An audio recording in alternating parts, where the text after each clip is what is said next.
good investment. They've done this before and they have paid back. If you're looking at something else, EABL actually just concluded one. That was another good one. Was at 10%. Again, EABL is part of Diageo, another strong brand in the country, and they are doing well. But you can see 10% is slightly lower than 10.4. And the Safaricom one is tax-free. Then the other option is you take a money market fund, and if you look at the best performing money market funds, if you remove tax, you will get about 9.8%. So looking at that and looking at the security, if you're looking for liquidity, you want to get your money back quickly, the Safaricom one is not a good one. But if you want to park your money for 5 years and get a return every year, it's a good place to put in money. So for those who are asking, I hope I've answered the question. Well. And yeah, you always remind me, I must say my name. But tendency to forget. Yeah. I am Wahome Ngari. I'm from the Personal Finance Academy. And we delight in the work God has given us. This is our mission, just to make sure people, families, professionals are doing much better in the managing of their money, managing of their investments. And we help people through personal sessions. Yeah, we do personal sessions. If you're looking for consultancy, somebody to sit with, then look at your portfolio, look at how you're investing, look at how you can make a few more shillings. That's what we do. We work with families, and we also do training for groups. Could be groups at the workplace, could be church groups or chamas or whatever. We actually do a lot of that work. And this week, we run structured training programs. Yesterday, we had an exciting day. We had a team of financial advisors from the ICA Lion, and we were looking at actually how AI will help them to become better financial advisors. This is a season when AI is critical, and we're just helping them to see how do you use AI so that you're able to help your clients. Earlier last week, I had invited people to come and discuss goal setting, and one of the areas we focused a bit was retirement planning. We did quite a bit because this is a very important area that anybody who's granted life, this is something that we have to work around. And if you're not intentional, it can actually come with a lot of challenges. So this week we move on to something different, and we're going to look at how to prepare finances for our children at the tertiary level. This is what we call education planning, because we have to look for the best way. How do we use our resources to keep them warm, keep them happy? I know this holiday they have 1,001 demands, and that is good. But we must keep one eye in the future, because we must prepare for tertiary education, and tertiary education can be expensive. And parents who've gone through that level know. If you've not gone through that level, I think it is important that you think about it. I will just say, maybe just ask yourself a few questions. You know, how old is my child? And how many years do I have before they turn 18? Because at 18, they go to college. Yeah. So if they are 4, then you know you have 14 years to prepare. If they are 16, you barely have 2 years. Okay, and you also have to start thinking, what's their desired career? What are they thinking about? And you need to keep asking them and looking at their abilities, because they'll tell you they want to be a pilot or a surgeon or even a content creator. And so you must start looking at where will they get this kind of training. If they want to be a surgeon, where are the medical schools? And not only the medical schools where they will study that, you want to find out what does it cost actually. What's the current cost? And you need to have a professional who can help you to say, what is it likely to cost when your 4-year-old now turns 18? And this is a whooping 14 years ago, putting in consideration inflation. And I think we've been given the inflation numbers for November, 4.5. So how do you project that long term? So that then we can actually say, how do we finance that? That's the discussion we have tonight. And we want to invite parents. I know the children are school. It doesn't matter what age. Come, let's have this discussion, because it is going to help us a lot in planning. And so if you want to come, it's a virtual class. It's just 2 hours in the evening between 7 and 9.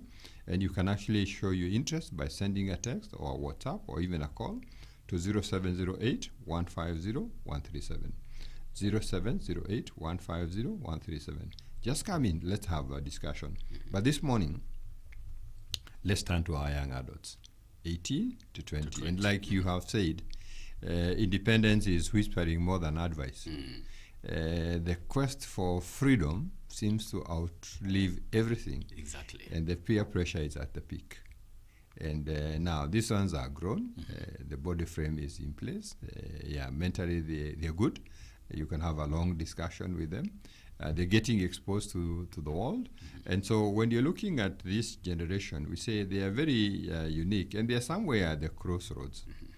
Because, they just maybe leaving high school to go to college.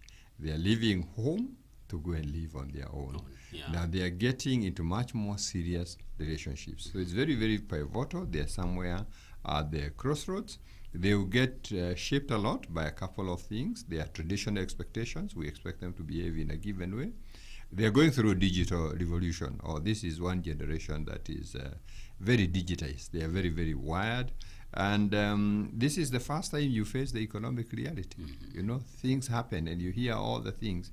You hear terms like inflation when in school, it doesn't count. At this point, it starts coming.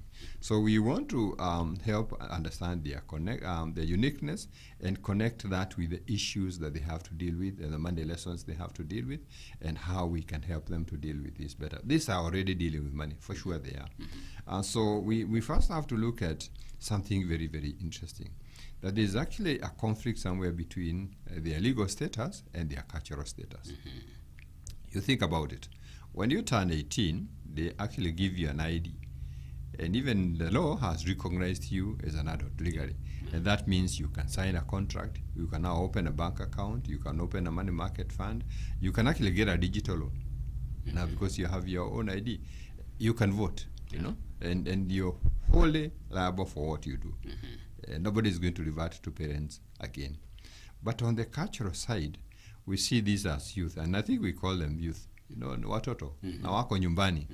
And in many families, we expect them to follow our parental guidance. But they want to sometimes we also want to treat them as adults. So, they want autonomy.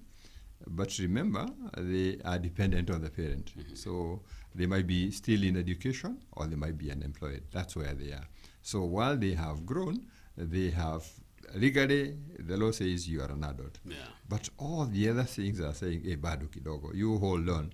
And that is why they have something we call a unique tension. Because they possess adult freedoms as per the law, but they don't have the resources to carry those freedoms. So yes, you want to do all the things you want to do. Legally, you have the key. You can do this thing and do the other one. But on the other side, you do not have the means to do it. And because sometimes we've not prepared them very well, they become big victims of predators. Like in the lending system, they have a phone. At this stage, they own a phone.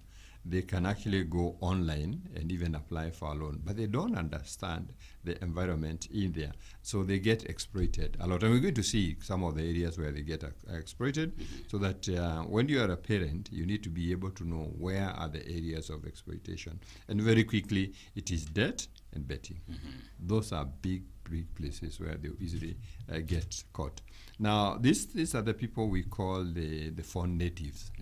Their life is on the phone. Have you ever seen how they behave when there is no power and when they're out of charge? It's like they have no life. Exactly. It's gone, isn't it? Because for them, the phone is a bank. The first primary financial interface is not a bank branch. They have not physically gone to a bank. It is M-Pesa. The entire financial history they have, it is you save on M-Shwari. You borrow on Fuliza. If you want to invest, you open a lock account on your phone. So they actually, if you're paying, it is digital. So they are actually digital and it is mobile. That is where they are. Now the challenge is, there's something we call unique.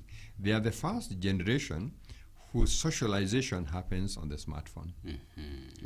They're getting SMS prompts all the time. They see a lot of social media posts all the time. And this makes it they're very agile. They can actually be able to survive in different spaces. But they are very, very vulnerable. As parents now, your training here is to help them not to be vulnerable. They will fall in digital pitfalls. The loans. Because they are so easy. And they don't ask 1,000 questions. They will lend you the money. Okay? They will get into betting. And as parents, these are the ones who fly that thing that crashes all the time. Yeah. And they'll spend a lot of time doing that. And they'll put in, because now that's why those betting platforms are not looking for 1,000 shillings. They're looking for 20 and 30, because this is the people. And here the numbers are there. I mean, just imagine almost 1 million people sat their KCSE.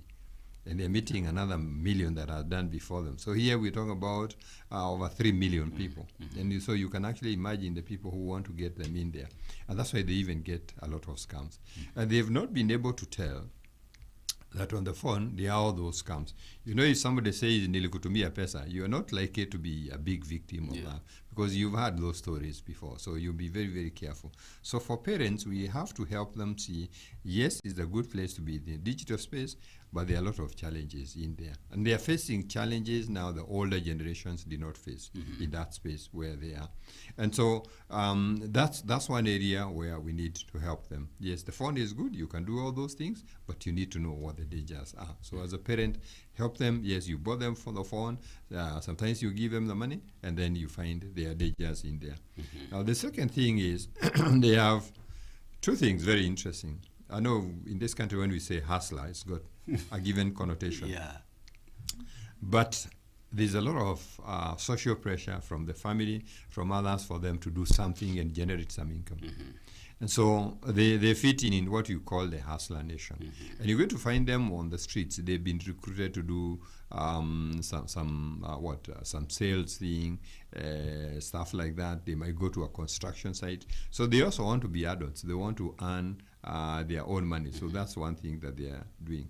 But in reality, they are not getting formal jobs. You know, the formal jobs are very, very scarce. And so, and this forces them to be innovative in the spaces where they are. And that's why they gravitate to what we call a gig economy. So they don't mind going to the border, even when it is not the thing you think they should be doing. They don't mind becoming touts, even if that's not a thing you want them to do. They will actually do delivery. They will actually do things informally. You know, you will find them putting things informally there. They will do speculative things. If somebody showed them how to do crypto trading on the phone, they will do. And that's why they are doing betting. They are doing betting as a system to make money. And not to get rich, but they want money to use today and tomorrow. So they have that unique mindset that, and being entrepreneurial is a necessity. It's not out of choice. You're telling them to earn. They are not going to get a formal job. So they must look for a way. They must find a relationship with money that's going to help them for their daily survival. Why their daily survival? Remember now, they want to buy data. They want to go to the shopping mall. They want to have a road trip. I mean, and they're finding it difficult to keep asking for all this money. They want to match with their peers. So if there's a show, this Ngemi show, they want to show up. To that. They have an ID. You see, when it says below 18, now they're above 18. So they can actually be able to get there. But they are not likely to get all the money from the parents. So they have to look for somewhere where they're going to be able to get this money. So they are not looking to accumulate a lot of money. They are not looking at things long term. They want the money to keep moving today and tomorrow. And that's why that hustler narrative gets into them. And you're going to see them start doing things that you're not used to. They'll sit on the phone. They want to do some sales online. Now they might be learning how to do online jobs. So if you're a parent, you need to help them. They will keep insisting they want Wi-Fi, you know. They want their own laptop because that's where they're trying to make some money. So all we want to do is help them, yes, do that thing, but at the same time, let them see that there's danger in some of the things that they are doing. So that becomes very, very important. Now, the other one is something about education and employment. You know, we say they are the transition. You know, some have left fourth form. Some are in between going to college. Some are on long vacation from the university. And the job market is very brutal. The jobs are not there. The formal jobs and the informal jobs are not there. You're not going to go to a fast food and get a job. You know, you're not even going to go to a construction site. You've seen the construction site in the morning? The number of people crowding the gate? Now, remember, these ones do not even have experience. So the other guys who are more experienced. So they obviously under a lot of pressure. And that means they have to make some decisions, because there are things they have to do. Unfortunately, the jobs are not coming. HELB is reminding them they have loans. Okay, they might want to do some other training, but they don't have the money. And sometimes these have serious long-term consequences. And we've seen this again and again. Because the job market is not providing you the job you need to do, we take anything. Yeah. And sometimes when we take that anything, we go and get caught up there. And we are not even able to progress to the next level. And that's a big problem that they have. So they have to justify they went to college. And it's common. You can't have a degree and just sit at home.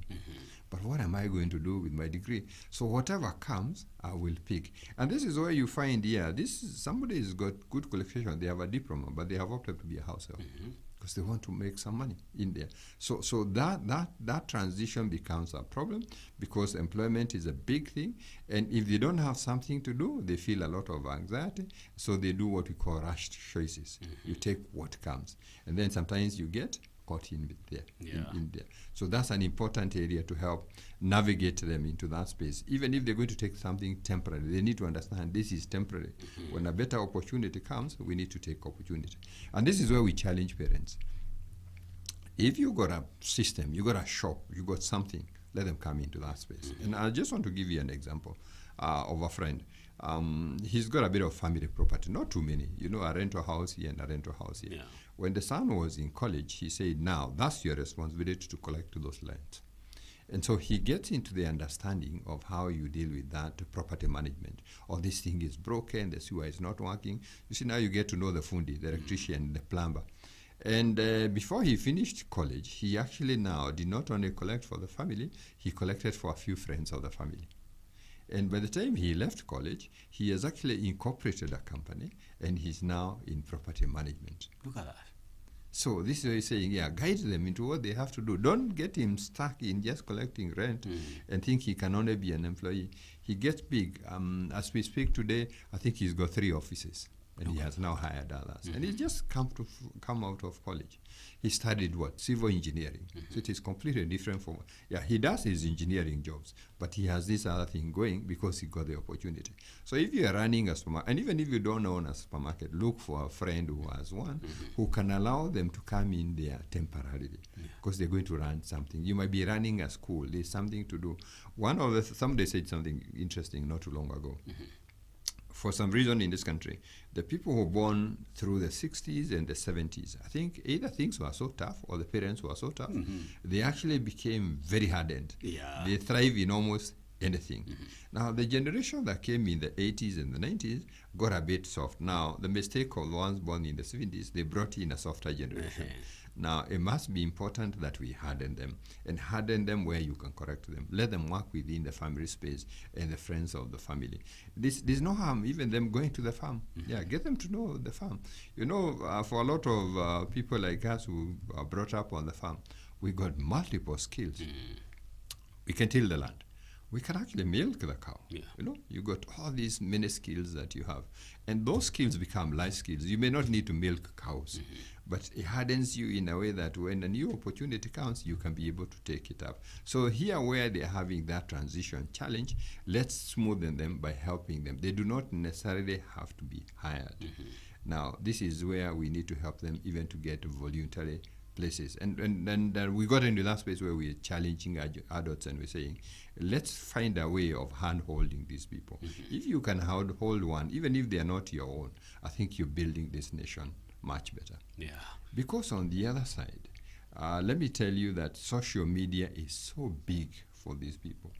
Social media is their life benchmark. And that is a good thing, but that's also a bad thing. Because if you think about it, crowd is everything. Success is your visibility on Instagram, TikTok, and WhatsApp. There must be financial proof that you're living well. And how do they show their financial proof? Where are you eating? So have you seen before they eat, they must take a photo. Yeah. What are you wearing? Yeah. You want a photo of the shoe and this. And this is becoming a national culture. I've seen, again, for, say, political figures, when they put on a blazer or a belt or a shoe, there are people able to narrow down to even see what is the brand, and they check out what is the cost. I mean, so this guy is dressing in a shoe of 170,000. And this is where now we're saying, the financial proof is you must show it to somebody else, Where are you partying? Where are you over the weekend? And unfortunately, just so many people who take that as a reality. Yeah. And sometimes we joke, when you find a nice car parked somewhere in the fence and you take a photo. And your friends are thinking now you're driving that car. You don't even know the owner. You do not know the owner of the fence. You just took a photo and you posted. Yeah. And there are people seriously seated somewhere feeling very bad that my parents can't buy me this type of shoe. They can't allow me to spend this. And that makes them very, very vulnerable. And that's what now parents need to deal with, that vulnerability. The drive to perform so that you can outpace the others online. Yeah. And that becomes a big, big problem because the focus now is very, very consumer. Okay? Yeah. Every now and then, we want to remain in the virtual space we are doing well. Sometimes people don't understand that even what we call the influencers, now that's a job. That's like acting. If you saw somebody acting on stage or in a movie, that's not their life. That's a job they are doing. Yeah. But there are people who think this is reality. And this age set sometimes tend to see this as a reality. And that's why they become big targets, for people who want to lend them. Now we have a challenge. Even at 20, you can get a credit card. Yeah. And they will actually say, it's a great thing. You buy now, you pay later. But they don't talk about the cost of money part. So we are fueling this flashy lifestyle that is inflation driven, because it is just putting you in more problems and more problems and more problems. So again, this is tough for parents, because you have to help them know there's reality and there is make believe. And social media is not reality. It is not reality, not at all. I mean, people will tell you they are staying in an 8-bedroom house, but how many people really stay in an 8-bedroom house? And at that age, where did they even get the money to live in that? So we have to help them see that cloud chasing thing should not be really the thing that is driving them. And now people are smart. I mean, if you're looking at the content creators, they're using technology. They use AI just to show things happen. But is that the reality? Is that where the reality is? No, that is not where the reality is. The reality is somewhere else. So we need to help them see, this is a social media part, but the reality is somewhere. And so we must help them now be able to deal with that. Because they have to deal with money, they are what we call the dual financial systems. In this country, we have formal systems and informal systems. Yeah. This is a place where they'll get exposed to all of them. So remember, we talked about the banks, and we say now they can open an account. Remember when they were in high school, I said, let them see the checkbook. Yeah. Please allow them to go to the bank and bank their money. Now open the account in your name. Now this is the time when now you have to be able to transfer now the account from your name to their name. So help them to start running that. Now it is important that we also help them understand how a SACCO works, because I've seen them use SACCOs like money market funds. They changa, or the day they have no job, they just grab all their money and they run. That's not how SACCOs work. So they need to understand. And I think it's good for them to understand how SACCOs work. This one thing that a lot of these people have no idea. CRB. Exactly. And the consequences of getting listed on CRB. Yeah. So we are borrowing from one app, and when you're not able to pay, we just change the line, we go to another one, and we forget a critical thing. Now those lines are registered under your ID. So it doesn't matter how many you take. They can all be connected back to you. And the whole business of the credit reference bureaus is to keep the information. When you apply for a loan, they keep the information. If you don't pay the loan, they keep the information. Yeah. Then they actually now develop your credit score. Now, once they develop the credit score, it is important now at this age for people to understand the consequences when it gets negative. Now, there are many organizations, before you get the job, they will ask you to send your credit report. Now, if it is negative, you see, you can't get a job. Yeah. Now, they are government tender systems, and they need you to have that credit score. They need you to have tax clearance, and you've not been filing. And when you turn 18, now we need to understand you need to file taxes on an annual basis, because now, especially if you're getting help and stuff, you will even end up getting a PIN certificate, and that's going to mean you file in. So this formal system now, if they hadn't had an exposure, we have reason to get them to have an exposure now. We're looking at SHA. You know why we want them to understand SHA? While they were in school, we had that student medical scheme. Yeah. Okay, and if they're not on that medical scheme, they're on the parents' scheme. Now, when they turn 18, now most schemes don't keep them. Some schemes will keep them to 21. Most schemes will not keep them. They only keep them if they're in school.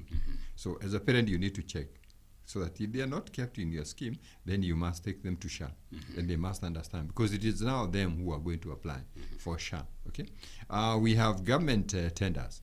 You know, they need to start understanding. We've got a provision for youth. They have come into that provision where they're youth, and sometimes 30% of government tenders are reserved for these people. If you don't expose them, this is the education they require. How will they take advantage of those things? And they do not have an exposure. So they need to have an exposure. Listening to the housing issues, the affordable housing, now they are eligible. They can actually apply. And I think if you forward planning as a parent, this might be important for you to think about, how do we deal with this issue? How can we? So there's a whole learning of the formal system, money market funds. How do money market funds work? Because if they are going to go to college, this becomes important. They need a pot to hold their money while they're in college. And the bank account may not be the most efficient, because you want them to earn a bit of interest while they are doing there. So we want to introduce them to 52-week savers challenge. So we have the formal system that we need to let them be. But on the other side, they need to understand the informal system. Chamas, you know, how you do stuff, the merry-go-round with your friends. They need to understand how those things work. Because when they start working together and they start banding, this is something that they might want to do, because, again, they are building networks that will be important for them in days to come. They are building practices. Because if you talk to adults, almost every adult you're going to meet, either they're in an investment group or a chama. So if it's good for us as adults, why is it not good for our children? They need to learn so that they can actually be able to get in there. There's something called economy akadogo. They need to understand when it works and when it does not work. Okay, where when you're buying many small things, why it becomes very expensive for you. But if you're able to buy maybe where they are discounted, then you can actually be able to do very well. They need to understand about family support networks and how that works. And informal lending, because now this is a place where you lend your friends. And you've never thought, do we need a written agreement with my friend, or how do I lend my friends? You know? And then they'll come home and say, that person has actually taken away my 20,000, my 10,000. I don't know what to do. They are not paying. They are not talking to me. So they need to now understand. How do you lend to your friends? Because it's an informal system of where we lend to people, but we need to understand. So they have some unique skills here that we must learn. So we want them to have a bridge between the formal and the informal. When do you use the circle? This is when we want to save long term. So that one day we can actually, the day we want to buy a car and we don't want to go to the bank, we can actually be able to do that. But if you're saving short term so that we can go for a road trip, a chama will do. A chama will be able to help us out a lot, and it's going to help us build social capital, which we need along the way. So you want them to be smart. They need to understand digital loans. Why do you want to avoid digital loans for paying your cash flow issues? Why should you not go and take lunch on borrowed money? You know, they are now helping them to understand that whole issue. So there are a couple of, you can actually see is a progression from where we are, and now we are making it practical because they are already on that space. Now the other thing is very interesting, is that they have political and social awakening. We say they can vote at this age. Yeah. And they are now getting interested in national debate. So we have a youth fund. We have Nyota. Now you see, they need to understand what are these Nyota, what's this Hustler Fund, what's a youth fund. Okay, you will hear them talk about corruption and economic inequality, and they are still idealistic. So they want things to be done in an ideal place. And this is unfortunately why if you don't help your own, this is where the goons for hire come from. This age set, because sometimes they think whatever you send to them is the only truth, is no other truth. Yeah. Now, they've not gotten to a point to say, if we are sent to Bramwell and we go and hammer him, what have we actually done?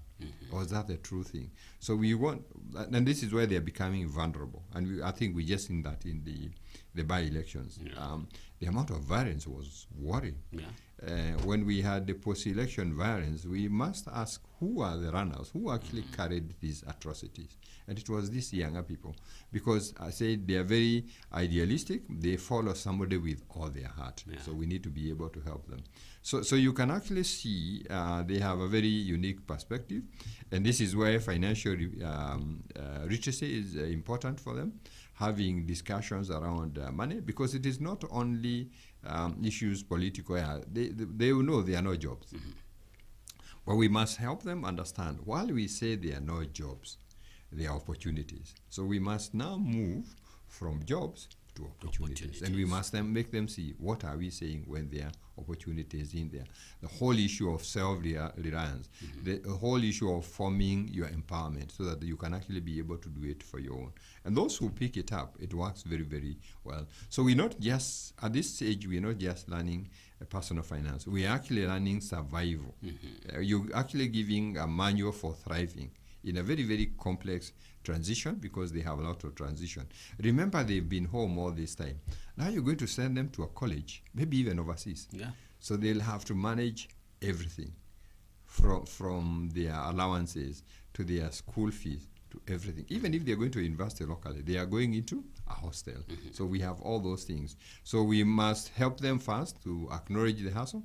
They must see the reality, that the reality they need to do something, but we must help them to understand savings, how they become smart, how they have to live smart here. We said we have to decode the digital. They must be able to see social media is not reality. And we don't demonize M-Pesa and the other things. We just teach them mastery. Okay, how can you use it now to be able to do your lock savings? We want to compare loans, and we actually want to be able to help them understand what is called the annual percentage rate. So it is not just 1%, 1% per what, so that you can actually be able to see why you might want to avoid some traps up there. So there's a bridge that we need to get in there, so that we want them to, we said credit scores are important, understanding compound is important, knowing why CRB, CRB is very easy to understand. I mean, CRB is like character. If you're in a estate and everybody knows when to spoil, then they cannot trust you with anything. Yeah. That's what it is out there. So we said we address the performance pressure. Yeah, help them be able to engage in something that can help them to flex and start making things, and let them understand that savings is not reflected in a photo. The fact that you're looking to have a very fantastic time doesn't mean you have savings. So, but we need to offer them very, very practical hope. Yeah, it is very easy to paint to a generation that things are so bad and things will never get. So we want them to have, there must be hope. There are programs that can take them on. There are circles that can take them on. There's a way of checking your CRB score, isn't it? And there's a template of how you do business. If you want to have a contract with your friends, there's a way of getting in there. Because we agree, they are digitally very, very savvy, and they can do a lot of things. Now we're bringing the cultural consciousness. We are people, we are community. And we're looking at, we force them into entrepreneurship, but we want them to go into the positive side. But we want them to understand the legal side of things, how economics work. So that now when we do this, we are able to empower them, they're able to face the future much, much stronger. But the lessons are taught all the same. Yeah. You become the role model. I think we talked about that. Exactly. Okay, the things that you do, you become the role model. So all the time you are the role model. Let them make mistakes. Don't shield them. Let them make mistakes. They are going to learn. And at all times, look for the teachable moments. When can you teach them something? But keep it positive. Don't allow it to become negative all along. And I think we've looked, if you think about it, we have looked at almost everybody. Yeah. Now, the people above 21, now let them go and learn on their own. Okay. Now, sukuma. If you can buy them a book, buy them a book. These ones now, hapa msaidiani sana. These ones you must keep demanding more so that they can actually be able to learn. Now, a lot of adults say, I wish I knew this when I was young. Exactly. Now, if you have young people in your life, let them not say that in their old age, because they have a chance. And that's why I always invite my listener, come to class. Let's learn something. Come today. Let's learn how to plan for their education. See how you can change your family tree by making sure that people don't fail to go to college because you don't have fees. Yeah. And this last year, I've actually worked with a few families who actually say they don't have fees. But just helping them understand the government funding model and how it works opens ways for them. Because whether you're going to the university, whether you're going to TVET, this is a funding model. If you understand how it works, it is going to be better for you. So somebody wants to get this thing done, I say, come, let's have a discussion tonight. I hope you've shown your interest. The number is 0708-150-137. And if you do that, I have no doubt we are going to become better. We're going to build better generations. We're going to have quality family tree. All right. Thank you. Very interesting, Mr. Home. As we are winding up, just one question here. And I know you mentioned again, you actually responded, but it is well. They have asked, young adults often use money to manage emotions, stress, loneliness, or wanting to fit in. How can parents recognize and address emotional spending patterns? I think it's very, very easy, and it's natural. Remember, again, they are still growing. Yeah. Remember what said when we were looking at the mental growth, they are still not complete. They are still growing. So sometimes they are not very, very rational. They deal with emotions, and normally their way of dealing with emotions is impulsive. They can find themselves eating more. They can find themselves spending more. Yeah. So I think it's just for a parent, if the best way around, let them be your friends. Okay. If they're your friends, you will find it easier to deal with anything that is wayward, because they will even come and ask you a question. That is very true, because you've already opened that door. In case there is something that are pressing them, it is going to be easy to have a conversation with them. So thank you so much, Mr. Home, for your time this morning. And my dear listener, by the way, if you have a topic of concern that you want Mr. Home to actually tackle, it is better again to let us know, and I let him know so that I can prepare adequately to equip you better. Thank you so much, Mr. Home, for this beautiful series. It has been wonderful and an eye-opening session.